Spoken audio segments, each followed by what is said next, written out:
I see a long career ahead of me of eating big broker's lunch. My compensation model is driven off of driving the cost down. The less somebody pays, the more money I make. And it's a fair conversation to have with the client. The Gen X and Boomer critique that Gen Z is lazy is probably mostly true. I like to produce, period. I like to go out and kill it, drag it back to the cave, help somebody clean it maybe, and then go back out and kill the next one. Let the account managers do their job. My main focus, I'm younger, so I find that if I invest all my time into learning this niche, knowing the consumers, I'm gonna be able to get ahead as opposed to trying to be a generalist. So I just focus on construction. If you have any kind of production ability whatsoever, they don't stand a chance, because the amount of money that you can make as a good commercial producer is equal to what they're going to make after they've been a doctor for a number of years. The best producers are probably out there slinging pest control. They're probably selling life insurance, unfortunately, and they need to be saved. They need to be rescued. I had to learn everything. I do all my accords, I do all my endorsements.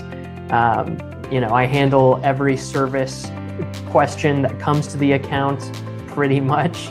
And so I've kind of been in the trenches, and I think I have probably the equivalent of 10 years of experience compared to any of those guys, because they segregate those departments. Insurance is a symptom of a much deeper problem. What you're paying in premium isn't just done at the whim of underwriting. It's done based on your loss experience and your lack of process in your operation. They have a horrible pitch. I think this is the problem. I think they don't know how to attract young talent at all. So if you go into an account, you see that it's, roughly $50,000 in premium, you're tying your compensation to that insurance policy. I don't. What's up, everybody? Welcome to the Power Producers Podcast, where we are refining and redefining the sales game. And today we're rewarding the bold who reach out and say, put me on the show when I do the open invite. We've got Sam Louwrens, Can't Shut Up Sam on X. We have interacted quite a few times online, never met in person, had a brief chat right before I hit record. So you're getting ready to learn about Sam at the same rate that I am. What's up, man? Doing good. Happy to be here. Surprised I'm here, actually. Why's that? I just threw it out like half jokingly. I'm like, hey, you should put me on the show. And then you Bro, like, you want the order, you gotta ask for the order, man. I know. Yeah. It was sales 101. Good point. Yeah. Yeah. So before we get into the meat of everything, why don't you kind of give everybody a little bit about your background and what led you to where you're at? And then we'll just start shooting the breeze about what's going on in the market and what you're doing to be successful and all that. Sure. Yeah. I'm Sam Louwrens. I'm 23 years old, on the younger end as far as producers go. I've been doing insurance for about 3 years. Like everybody, just fell into it. Didn't really choose insurance, but found it deeply rewarding. Continue to find it deeply rewarding. Can see the potential from the brokerage end. I'm an artist. I'm a musician. I play piano. I know how to play cello. And I'm I'm here to sell. There you go. Good. So talk about that a little bit, man. You're musically inclined, you're artistically inclined. That's not typically what you hear from people when they say they want to be a commercial. I mean, I'm assuming you're a commercial producer amongst other things. Yes. Yeah. But how does that translate? I have fun with it.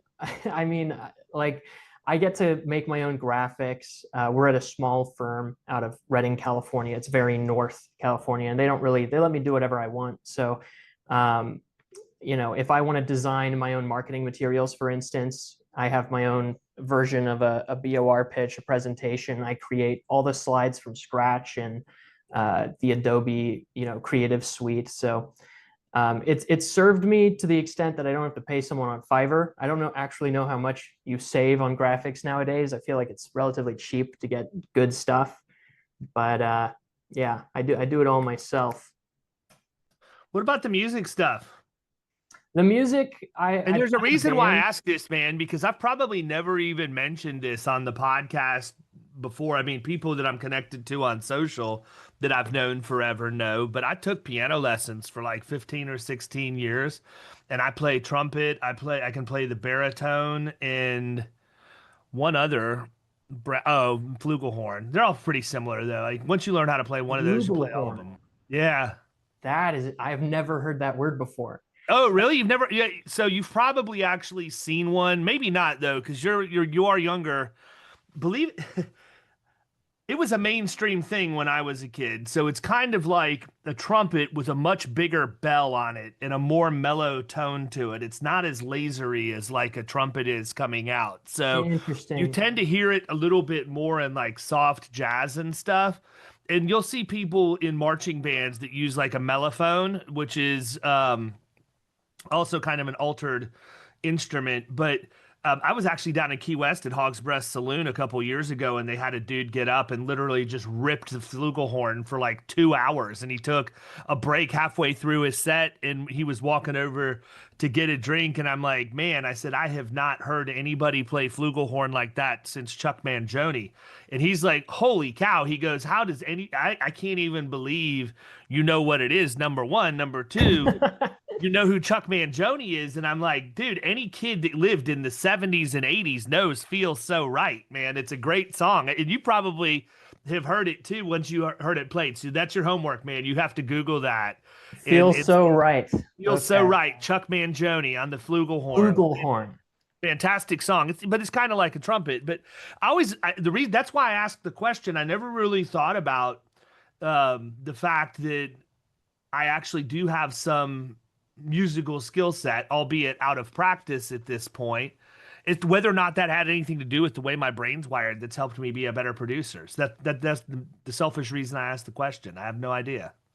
Yeah, no, for me, it's all fun, the music. My fiance sings, and so we have a couple dreams of putting together a little indie EP project. But me personally, I'm in a hardcore punk band.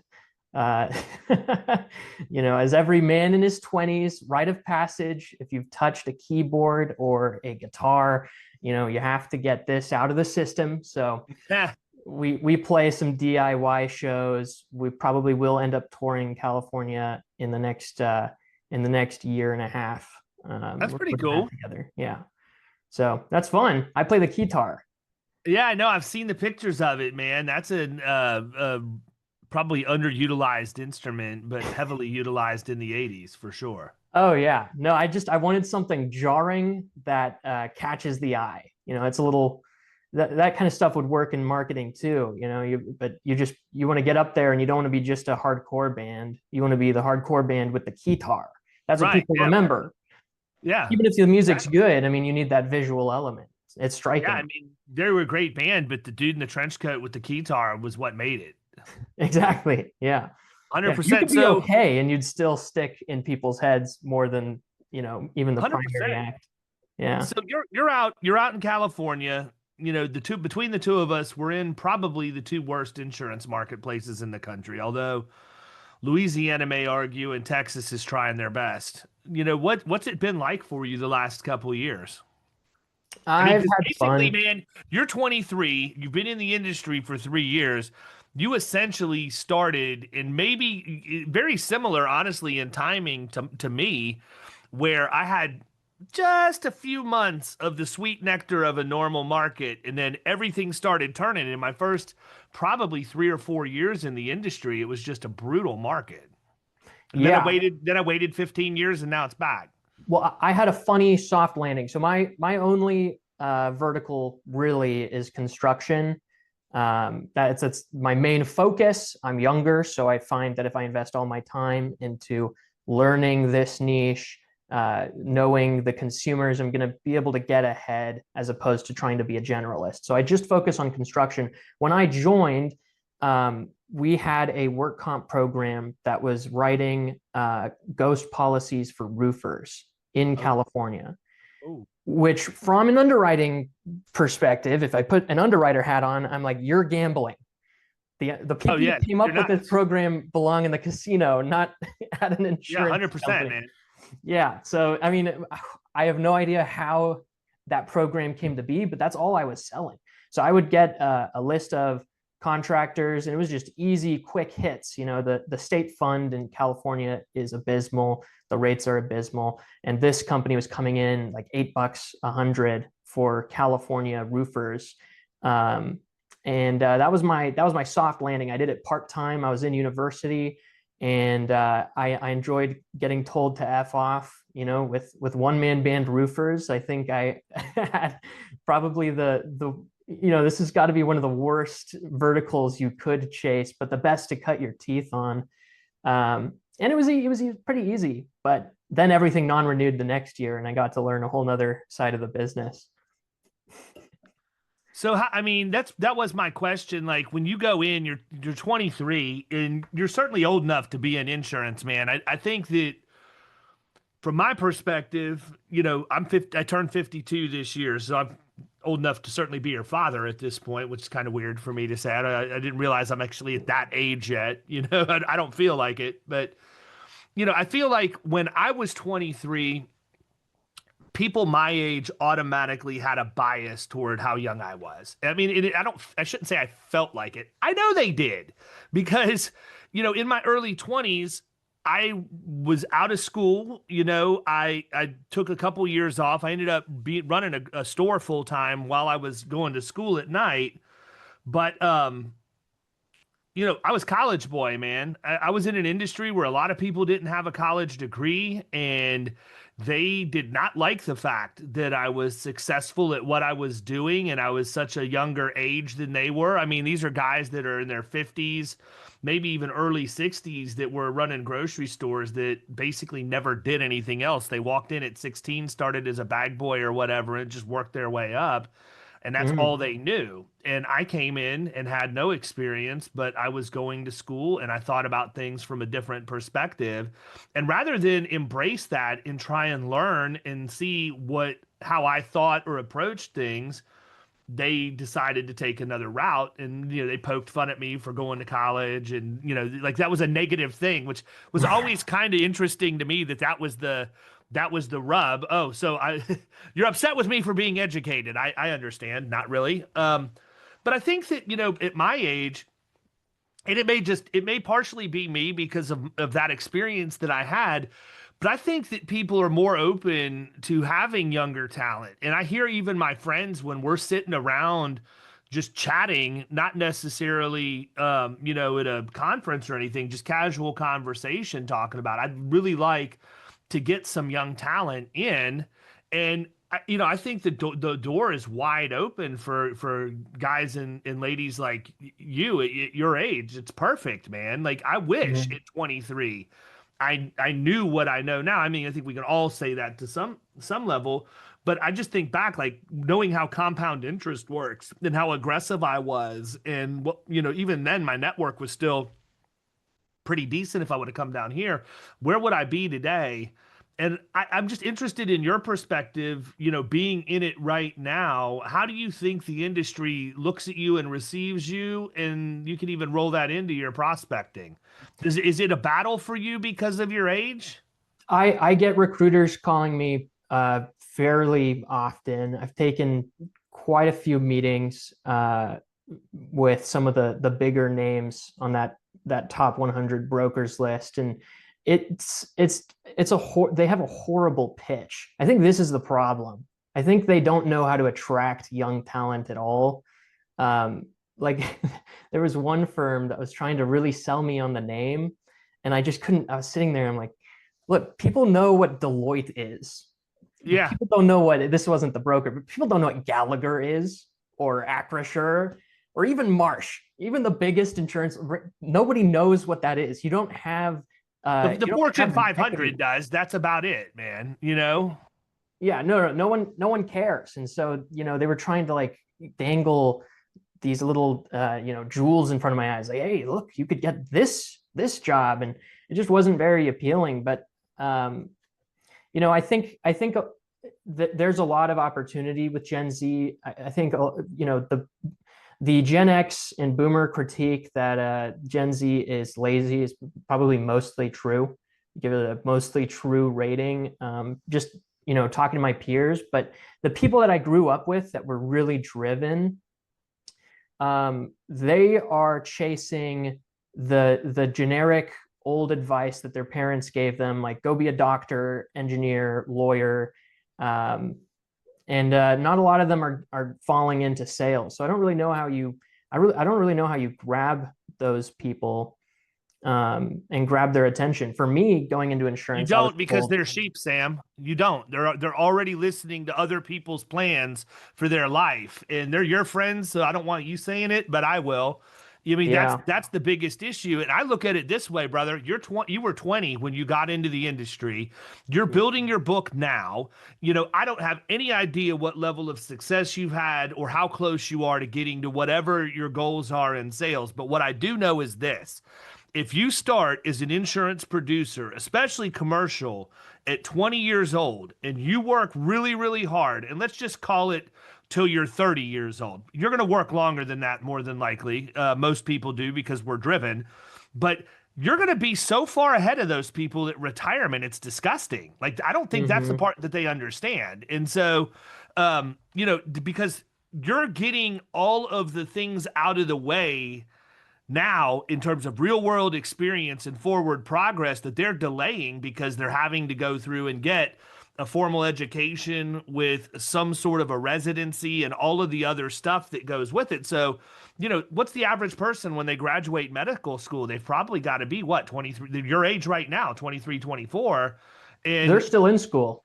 Yeah. yeah, exactly. And so you're already ahead, man. You're making forward progress, building an income, building wealth on a balance sheet if you're good with your money, and they're busy accumulating debt that they're going to have to dig out of before they ever even get to the point where they can break even and then start to try and catch up with you. They're not going to catch you, dude. If you have any kind of production ability whatsoever, they don't stand a chance, because the amount of money that you can make as a good commercial producer is equal to what they're going to make after they've been a doctor for a number of years. I ran the Right. numbers. I was accepted into law school. I did very well on my testing, and I could have gone to law school, and I sat there, and this is even before I was in the insurance industry. I ran grocery stores, but at 22, 23 years old, I was making $130,000 a year, which we're talking about mid 90s. That was That's like a really million nice. dollars today, right? And I wasn't Mhm. married at the time. I didn't have any kids or anything. And I just sat there and I thought to myself, do I really want to have to go to school, then turn around and go in and be just an associate in a law firm to be able to hopefully get partner if I busted my rear end? How many hours am I going to have to put in? What's my work life balance going to look like? And ultimately, if I just stay making what I'm making now and continue to improve incrementally and increase my earnings as I do, am I ever even going to be able to catch myself if I take the time to go to law school? And the answer was no. The numbers didn't work out. So, Mhm. I think that a lot of people out there, and I'm saying this specifically, and I'm drilling this down because we do have a large number of younger producers who listen to the podcast. And I think that sometimes, people do get frustrated, or they have a bad day, or somebody, makes them feel like, well, maybe I should go do something else until I'm a little older or whatever else.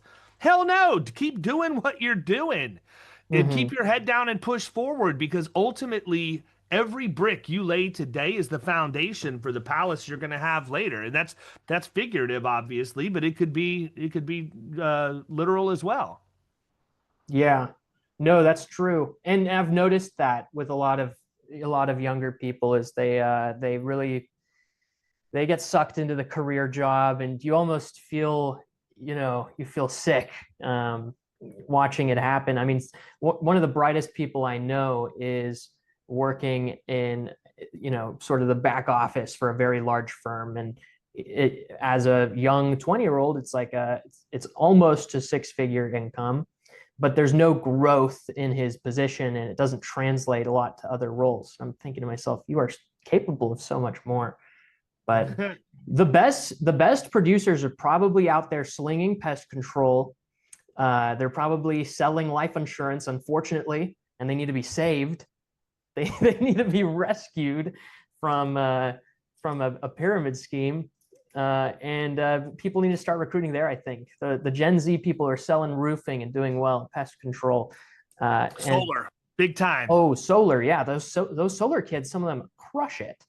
Yeah. So yeah. Who I knew that mean, solar kids would be a thing in 2025? But it is, man. I mean, I see these guys and they've got game. Like they're aggressive. And I think it's bred by the amount of money they have the ability to make too, right? But I mean, mm, they get after it pretty good. We actually do quite a bit of that. We work with the solar companies, and part of the reason is because of the commercial, but the main reason is that's what our lead in is for personal lines is umbrella. And mm, um, we I'll walk through it, but I mean, we lead with umbrella for a number of reasons. Number one, we're automatically going to get to see the home and auto. They're going to have the underlying limits that we want to have in the agency, and nobody else does it. So it's easier to compete on keywords and everything around umbrella than it is home, auto, or other things. The other reason is in Florida, if you put solar on your home, and you want to sell power back to the grid at the end of the month, you're required by contract to have $1 million umbrella. So we started mm. just getting random calls one day, and it was people asking, if we could quote an umbrella for them. And my first question is, well, why don't you just go back to your agent? Like why wouldn't you do that? And then never came out of my mouth, by the way. It's just what I thought. And then I'm thinking, well, if they're not calling their agent, obviously they're, this is an opportunity for us. And it just kept happening more and more and more. And so then we put a content strategy around it and some other things, but we can go in and we can lead with umbrella, we can round the account, then we can have we're working with some of the solar companies to put together co-branded web forms so that when their salespeople are out and somebody's going to need an umbrella, they can just put the information in and it'll dump into HubSpot and send our producer a link to call out and get the rest of the information if they need to. Or we have Canopy Connect that they can also just download or put their deck pages and everything in so that we can get the information that way without them having to send it to us manually. But then we can also network with the solar companies too and begin to go in and write their insurance because it's not an easy class to write and there's a lot of premium in there. So it's turned into a pretty cool opportunity for us that a lot of people just never even would have thought of. But No, you have that height exposure. That's nice. yeah. Oh, yeah. You're on the roofs, and I mean the GL that's associated with it is not cheap. It's hard to get The placed water in a damage. market because Yeah. of water damage from people doing the installations and not putting them in right or sealing it off right or whatever else. So a lot of really cool stuff there. But these younger people, I just think that the insurance industry is such a great opportunity for them if they can find a place that they can get mentorship and, quite honestly, freedom to explore. Man, I think you're an artist, you're a musician, obviously creative in terms of how your brain is wired. If you went to the Deloittes or the Gallaghers or the Marshes, you would never last. You wouldn't want to. I'm the same way, man. I'm not saying that as a knock on you. That's actually a compliment. No, You I know, agree. I'm not that person either. I can't. I've been in a corporate agency and I was the top producer. I did well, but I wasn't happy. And then I was in a relationship where I had two other partners, and I realized, you know what? I'm probably not partnership material. I just need to go do my own thing because I think so differently and so far outside of the box from the people that I'm with that we're just never going to get along. And I'm not going to live my career having to fight with people to implement ideas that I can just go do on my own. It doesn't make any sense. And so No. here we are. But I think the industry, by and large, that's kind of a crossroads that we're at right now. And, I just had my event for my online community down in Key West this last weekend, and we were, a couple hundred producers and sponsor people down there. And we were talking about what happens in terms of brand building and all of this other stuff, because it seems like there's so many agencies out there that are averse to letting producers build a personal brand that they're going to end up losing them. You have to give people freedom. You have to give them freedom to be creative within the confines of not being distasteful or anything, but let people build their brand. They're either going to build it with you or they're going to build it for themselves, because the people that are entrepreneurial enough are just going to say, well, screw this guy. I don't need him telling me what I can and can't do. I'll go open my own agency and do it my way and see what happens. I hope that big broker never does that. I hope they never give their producers freedom. No, they can't, because they're too regulated. No, exactly. And I think that's why, if our firm here went bottoms up, went up in flames, I have total job security in starting my own thing. I don't even have to get hired at another independent. I know I could do this myself. And I would probably talk to people, but it's just not that hard. And I see a long career ahead of me of eating big brokers lunch. Yeah. They're slow, they're tedious, they don't care. Everyone knows they don't care. And when you talk to a mid-market, small to mid-market general contractor, they're doing 40 million in receipts. These people still have a small town attitude. Most of them do. Yep, 100%. The people that don't, they're almost aliens. They're tough to find, and you're like, how did you get this way? You do find some small businesses that are overly corporate in their attitude, but by and large, I mean, these people want the small town broker, but they want you to be able to deliver. So you have to come to the table with something convincing. Well, and where we're at now with technology, we're on a level playing field. I don't care what national broker you're with. I will go up against you every single day confidently. I'm not going to say that I'm going to win every time, but I compete every time. Like, I don't Yeah. have a problem competing at all. The game is a little rigged to a certain extent when you get into the upper echelon. I mean, you're not going to be able to compete with like Marsh's legal offerings, I don't think, on a massive Fortune 500, No, but I don't want to either. I don't want the Right. service that. But if you bring No. that down to the middle market, I can compete any day of the week, right? And then so the comeback is always going to be, well, we have in-house loss control that can handle that for you. And my answer is, great. How specialized are they? Are they generalists? Are they going into 15 different kinds of businesses? Or they know about this business? Because that's great that they want the overhead burden of carrying around a huge loss control department, but I can outsource all of that to Yellowbird, and I can get somebody that's 100% focused and experienced in exactly what your problem is. And I've used that exact wedge and won accounts from them by doing it. I can be quicker, more nimble. I don't have to have the overhead. I can use the tools that I need to use to compete with them on demand and actually get a better quality person or product than what I would get if I had to sign a long-term contract or put people on payroll. Exactly. Yeah. And that's why they're never going to really be able to. I mean, as long as you're checking off the basic boxes, being likable, actually knowing your stuff, when you enter a conversation, I mean, you'll run circles around those people with a decent prospect, because there's nothing they can do. They can just talk. But yeah. Well, most of it's relationship based, man. That's why they get ex-athletes, politicians and stuff, people with large networks, and then they have their insurance people. So if you're a producer there, and I don't mean any disrespect to any of their producers. I want to be clear about that. I've got good friends who work there, but they're not always going to be massive insurance technicians. They're going to be great relationship people, and they can open the door and they can go in, make the introductions, have the conversations, but then they're going to bring in the technical insurance people to handle it. And then that producer walks away, an account executive handles the relationship moving forward, and they're on to the next one. Honestly, not a bad gig, if all you want to do is open, close, and leave. I have a friend who does that, and he closes far more than I do, because all he's doing is, he's a glorified appointment setter and presentation giver. And then everything past that is hands off. But me at a small agency, I had to learn everything. I do all my accords. I do all my endorsements. I handle every service question that comes to the account pretty much.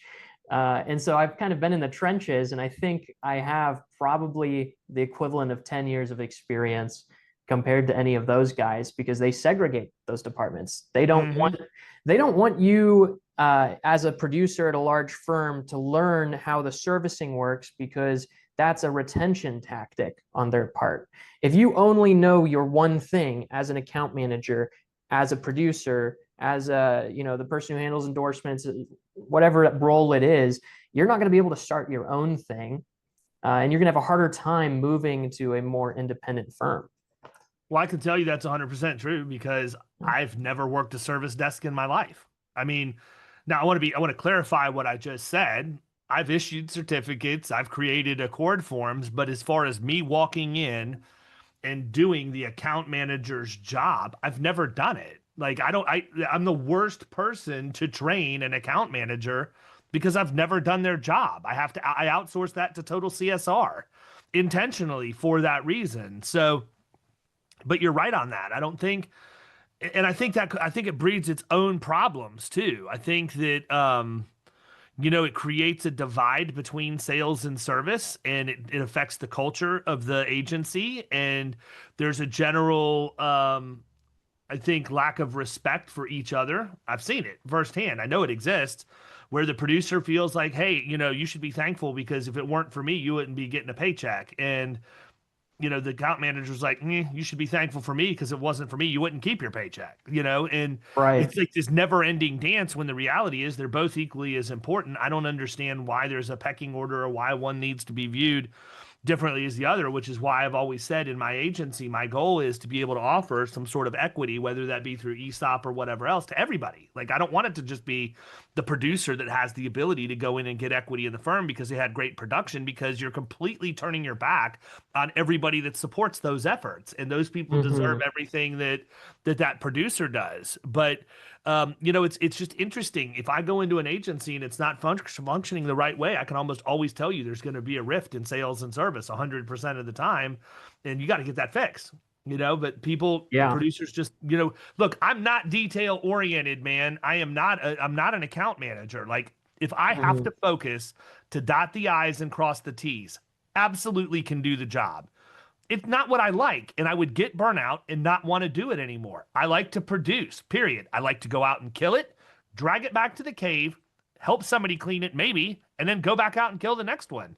Let the account managers do their job. But to a young producer, advice that I would give you is take care of those people, man. It doesn't matter what it costs to take care of them. You need them, and you need them on your team and motivated. And I figured that out really, really early when I got into the industry.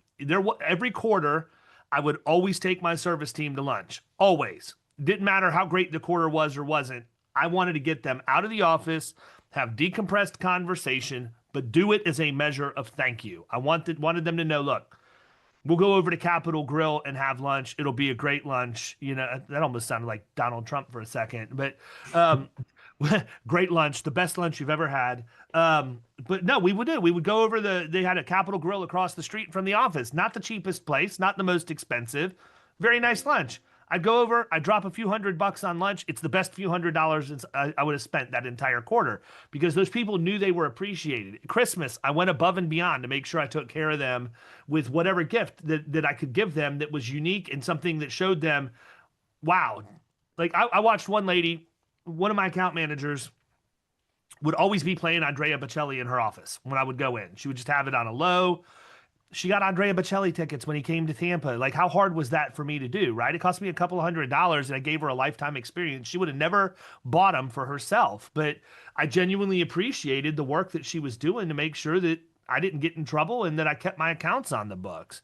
And I just think that, we need to do better from a gratitude standpoint on both sides of the equation. Yeah, the account managers absolutely, should be thankful that there are people out bringing in top line revenue, because that's what drives the business, but it doesn't need to be the be all end all.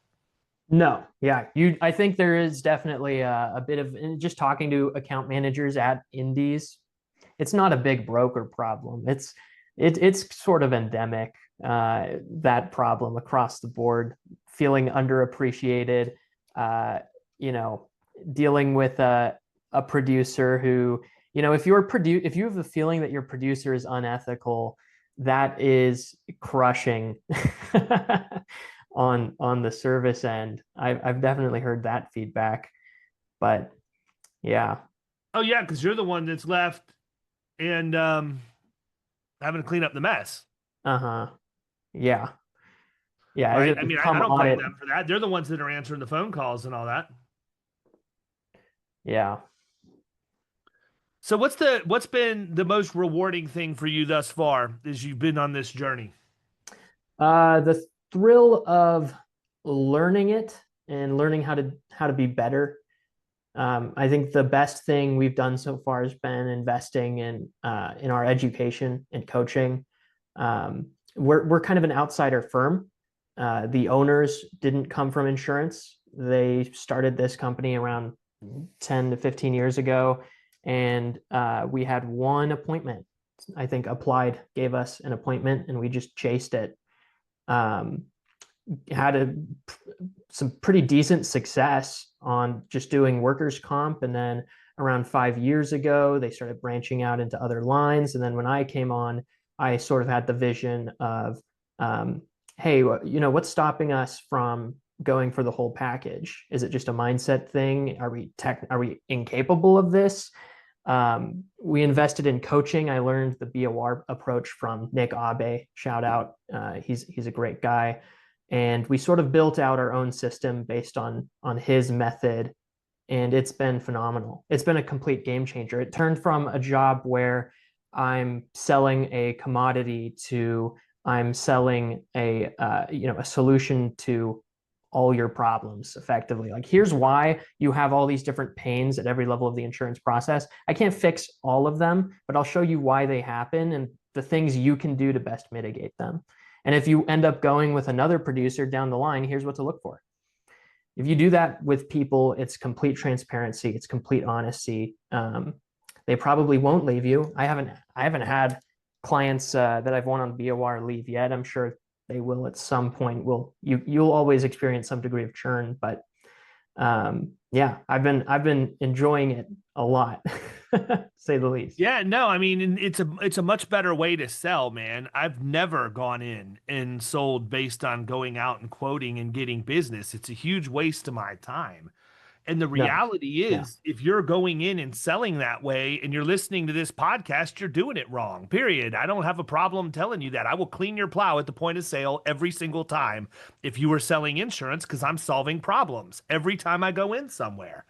And people who are working on the quoting game are leaving their good fortune in the hands of an underwriter who may or may not be able to give terms or get the pricing to where it needs to be. But the reality is, insurance is a symptom of a much deeper problem. What you're paying in premium isn't just done at the whim of underwriting. It's done based on your loss experience and your lack of process in your operation. And so if you can go in and you can look at those things and you can really understand what's happening at an operational level, you're going to win almost every time. If I were to pull 10 insurance agents into a room and I say, what's the one piece of information? If you're going out to you're going to meet with the prospect for a first meeting and they say, you know what? I'm going to give all of you one thing, one data point, whatever it is that you want. Just tell me what it is. You only get one. 9 out of 10 of them are going to say, give me your deck pages. Right? Fair? Yep. I'm going to tell them to give me your loss runs every time. I don't care what the deck pages say. And I wouldn't ask for either, personally.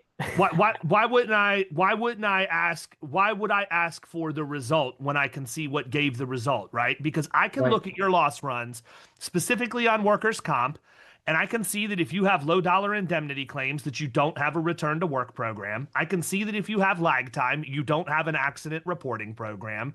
I can see if you don't have full descriptions of what happened in the claim, that you don't have people taking information and accurately giving it to the carrier. I can go on there and see whether or not you have not at fault auto accidents that should have been subrogated. And all of these things are pointing to operational issues that I can then solve.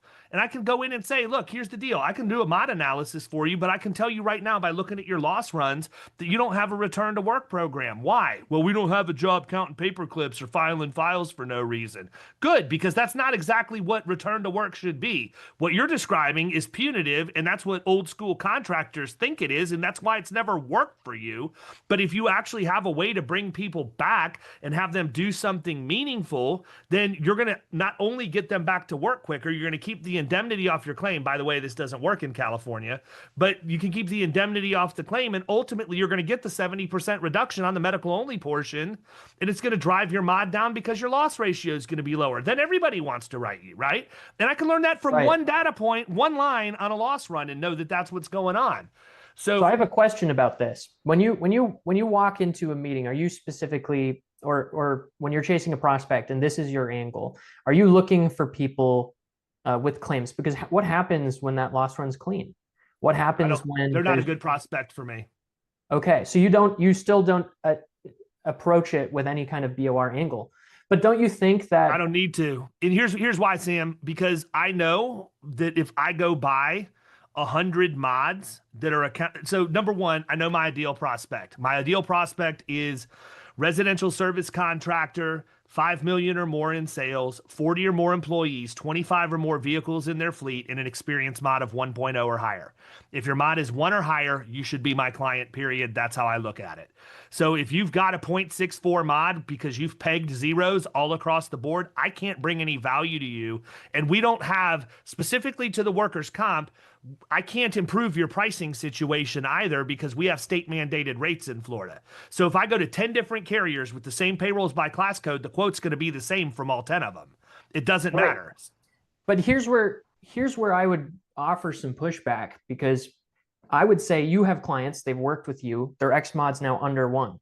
Yep. So why should they stay with you?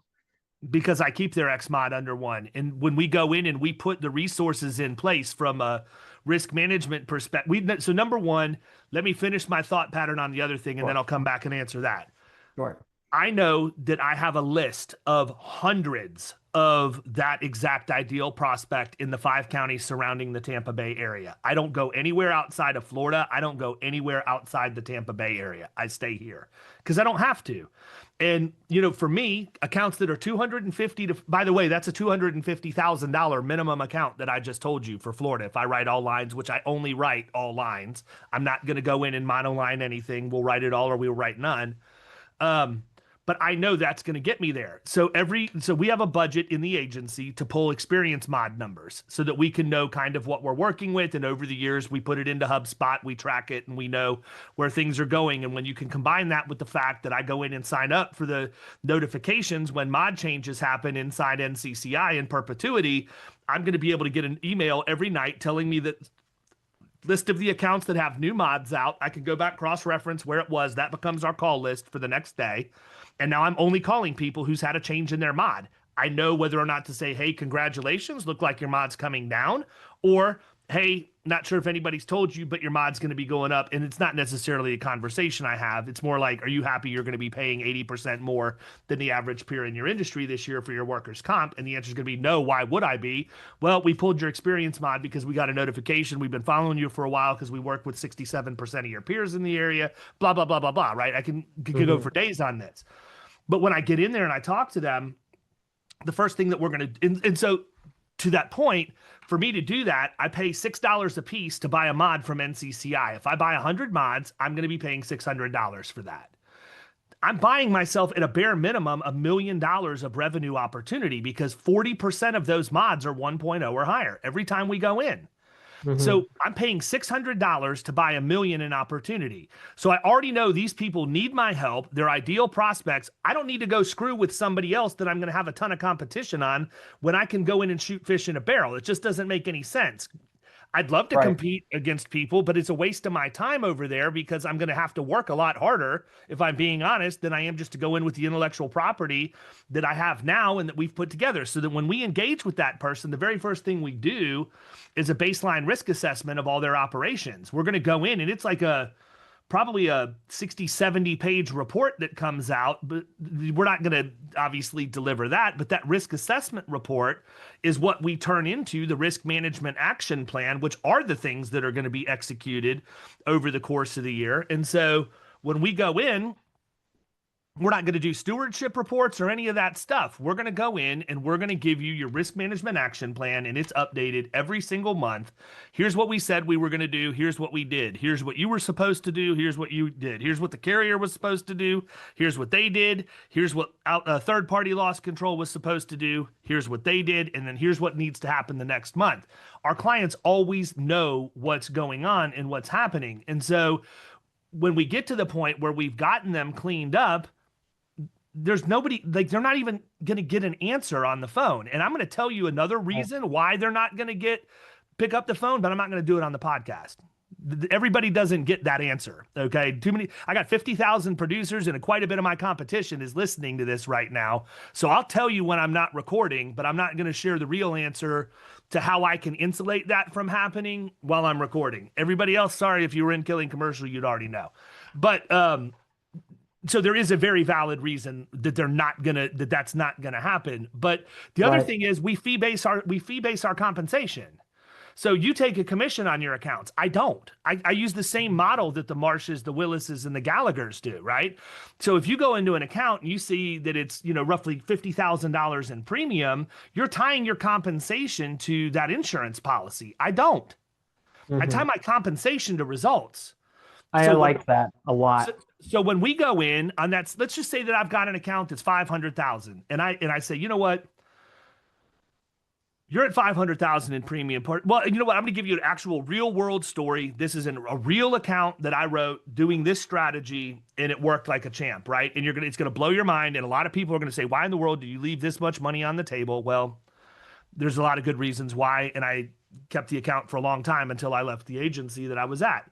So I went into an account in North Carolina that I wrote that was a massive egg distributor. And they were paying about $250,000 a year in commission on the account. And I Wow. couldn't get my head around it. Like, I'm like, what in the world? And the reason why wasn't because of the workers' comp. It wasn't because of the fleet. It wasn't because of the GL or the umbrella. It was because they had $86 million in property value in egg laying houses that are made out of frame. And it's not a matter of if, but when. It's E&S placement. And the reality is, it does not take any extra work as an agent to put a couple more zeros on an accord form. You'll never convince me that you do so much work on placing somebody's property insurance that you should charge 10, 15% of what that premium is. It just doesn't scale right. And when you get to true middle market and start getting into national accounts, that's why it's all fee based. Because you're never going to get people that are willing to pay what the commission is when an account's just going to go into millions and millions of dollars. It just doesn't happen. Everybody takes a fee because they have to cap it to where it makes sense. So when I walked into the deal, I said, hey, out of curiosity, president, CEO, CFO, COO, said, where's your risk manager? They said, what are you talking about? I said, well, we're here to talk about insurance and risk management. Where's your risk manager? They said, well, we handle the insurance kind of collectively. I said, that's not what I'm talking about. I said, who handles it on a day-to-day basis, and that's their only job? They said, well, that job doesn't exist here. I said, well, you're paying $250,000 a year in commissions to an agency. What kind of support are you getting? And they said, well, we see them about halfway through the year and again at renewal. And I said, and you're okay with that? And they said, well, no, that's kind of why we're here talking. Now, this company had averaged $437,000 a year in out-of-pocket loss costs as retained losses inside a deductible layer for the 5 years prior to us walking in. And so the way we pitched the deal to them was, listen, we want to be fair and transparent in our compensation. This is not a $250,000 account. We actually do have experienced loss control, and we did in your area. They know your industry, and they're like 25 minutes away. So we don't have a lot of travel or outsourcing involved. We can use our in-house guy to get this taken care of. So what we'd like to pitch to you is we will do the deal. We'll place your insurance. We'll give you the risk management services we said we would for $87,500 a year, or we'll do it for $75,000. And for every 100,000 that we reduce those total out-of-pocket loss costs, we get a bonus of 10,000, and I'll cap it at 100,000 in total compensation. So your worst case scenario is you pay me 100,000, you've already saved 250. That's how you flip the compensation model in the insurance industry on its head. Right now, we've got people out there doing a crappy job, not getting good renewals to their clients. The premiums go up and they get a raise for that. How's that fair? My compensation model is driven off of driving the cost down. The less somebody pays, the more money I make. And it's a fair conversation to have with the client. So I've got clients right now that started out at a $50,000 fee on about $500,000 in premium. They're now paying $250,000 and they pay me $75,000 a year. Whereas if I worked on a commission, I would only be making 25 grand. The reality is they don't have a problem paying me the $75,000 because they knew where they were. And if there was anybody else around that was going to compete with what we were able to do for them, they would have already been in there and done it. Right. But why do I want to be a salesman as opposed to an advisor? And that's the cliche, right? That's what everybody talks about is we want to be a trusted advisor, but that's the reality, man. If all you're doing is going in and getting information to quote for people and you're selling a policy, you're doing that because that's how you get paid. Here's the reality. I don't have to place the insurance. I can go in. I had an account, right, that I worked with here. Unfortunately, they sold to venture capital, but it was a big service contractor. And I wrote them for a number of years. I actually wrote them at my last agency, and I had to wait until my non-compete was up. And then I brought the account over to Florida Risk. But when I went back in there, he said, listen, David, he goes, I've got this other agency that I've been talking to. I'm like, that's fine. He said, well, what do you want to do? I said, send them my way. I'll work with them. And the bottom line was this was an agency that had Cincinnati. Cincinnati wanted to be very aggressive on the account. I didn't have it. The guy was paying me a $50,000 a year service fee to drop his costs. Why do I care who places the insurance if that's my job? So I went in and let the Cincinnati agent write it. They saved him $75,000 a year, including the $50,000 that he paid me. The insurance got placed. We locked it into, we ended up renewing with them 2 or 3 times. I ended up not only getting my flat fee, but I got my bonus because of how we went about placing the insurance. I did not share commissions. It wasn't a co-broker deal at all. They placed the insurance. They issued the certificates and everything. I just conducted the process on behalf of my client and I got paid. So are you writing these net of commission? Is that Yep, you write net of commission. Interesting. I've always thought about that, but I have no idea how. I don't even know if I can do that in California. Is that a Florida? You have to check with the carriers in California because some of them have gotten weird. So, and this is not a knock. I'm going to use a carrier name. I usually don't, but like Nationwide, for example, they cannot. The way that their rates are filed in Florida, they cannot net to 0. They have to net to 1%. So I cannot fee that business because it's an either or. I can either take a fee and net the commissions out, or I can take the full commission. So if I have an account with Nationwide, I'm not going to be able to fee it because they can't pull it out. So in that situation, I still show the client. I mean, do you have the idea? I'm sure you do this, but I mean, how many times you walk into an account and these people have absolutely no clue how much the agent makes on the deal? That's the first thing I tell them. 0. Yeah. They don't have even any know how idea. the process works. I will walk into a large business and they don't even know how the marketing aspect is, the multiple brokers. I worked with, this was a $40 million general contractor. They mostly did excavation, self-performed. They had never seen a market summary. It is a legacy business. They've been around since the 80s, immensely successful, never seen a market summary. And they were with a pretty sizable regional brokerage. And, that means that there is more opportunity. I mean, at least for the stuff I'm going after, I don't think I'm chasing something where, and I'm also not equipped yet, at least, to approach an account at the level of technical depth that you're able to, especially when it comes to loss control and claims. I'm just not able to. I'll be there someday, I'm sure. You know how I handle claims? I outsource them 100% to Zenjuries. I pay them a percentage of the premium they manage. We don't touch claims in-house. I get notified. I've gotten 3 claims notifications as push notifications on my phone just while we're recording. So I'll look at those when I get off. But I know where every claim in the agency is at all times without having to pay for a marginal claims person to be in-house. I can outsource it to people who do nothing but manage the claims for us, and then I get the reporting back. Yeah, maybe the silver thread here is I need to be in Killing Commercial. Yeah, maybe, but it's just there's a whole world out there, man. As you continue to progress through your career, you're going to get exposed to more and more of this stuff, and it's a difference it's a shift in how you look at things and how you execute more than anything else that differentiates me in the marketplace. Right. Well, I win business just by educating prospects on, hey, this is how the market works. This is how it really works. Here's how you want the submission process handled. This is what a market summary looks like. Sign this letter. Yep. That works because they've never been shown it before. There are large businesses that have never been shown it before, the bare minimum. And if you get in there and you have a transparent process, they're not going to feel like talking to anybody else. If they get large enough to where, you know, the Marshes and Gallagher start coming at them with the fee-based compensation and the Florida risk partners over here, you know, your strategy goes out the window. Yeah, your strategy goes out the window in a hurry, man. Yes. I mean, yeah. And I'm not saying that to take a jab at you. I'm just telling you, it's a whole different game when you get up. I have a small to mid-market pitch. That's what I have right now. Yeah. Yeah, 100%. You're chasing decently middle market to even, I would say, large. I don't know where that cutoff comes in, but I mean, I don't write anything overly huge. I've got a couple accounts that are, you know, 1.3, 1.4 million in premium, but I mean, it's not like my whole book is that, you know.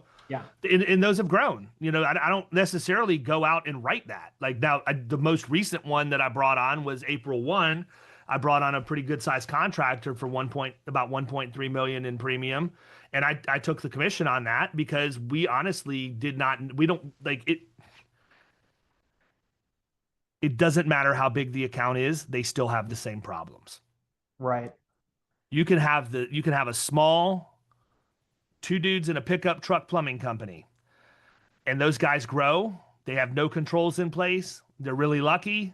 Next thing you know, they're 25 million a year with 70 trucks, and they still don't have anything in place. They don't know what they're doing to run the operation, and it's a ticking time bomb in most situations. So that's the first thing I'm going to tell you. You think you're not equipped? You're equipped, man. You're equipped 100%. You can go in and have those conversations with people and then figure it out. Like seriously, I hate to say that, but figure it out. If the conversation goes somewhere, figure out how you're going to deal with it. If you need to, pick up the phone and call me, man. I'll give you advice on what to do. But don't ever disqualify yourself from having a conversation because you don't think you're equipped. You've got a lot of people that aren't equipped going in and writing accounts every single day. The number of accounts that I see that we moved from E&S into admitted markets just because somebody went in and wrote the insurance but didn't really take the time to do it right is insane. And it's not just small, medium-sized business. So listen, brother, I got to run because I got to get my 2 older boys to the airport. So we're going to go ahead and wrap this up. If anybody wants to reach out, I'm pretty sure younger producers will. Can't Shut Up Sam on X. But what else? How else do they find you? LinkedIn. I'm under my name, Sam Louwrens on LinkedIn. We try to keep it interesting over there. Not a normal LinkedIn account, but all good, man. And we'll put that in the show notes as well. So y'all will be able to go and click on it and connect with Sam if you have any interest. So listen, I appreciate you being on. Thanks for taking an hour out of your day. I'm going to hit stop on this record and then I'm going to tell you my secret before I leave. All right. I want to hear it. Yep.